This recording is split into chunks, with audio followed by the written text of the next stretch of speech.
Isa pa pong mga hacks natin dyan, mga kabaluyan, nilalagyan natin yung container natin ng mga tusok-tusok. Ito yung sa pinag-barbecuean, dahil ngayon po katatapos lang ng New Year, ang dami pong mga pinag-barbecuean. Masalong pag nag-barbecue party po kayo, kunin nyo po yung tusok, ilagay nyo po dito, kasi may pusa rin po kami, para hindi sila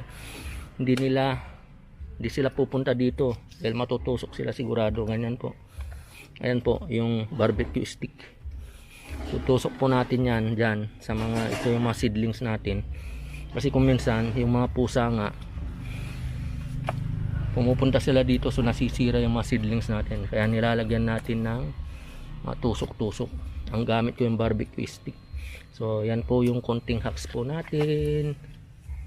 Yan po, o yan yung, ito yung papaya po ito. Ito pechay. So may mga ano po tayo diyan. Ganito po yung ginagawa natin para magparami ng mga halaman natin.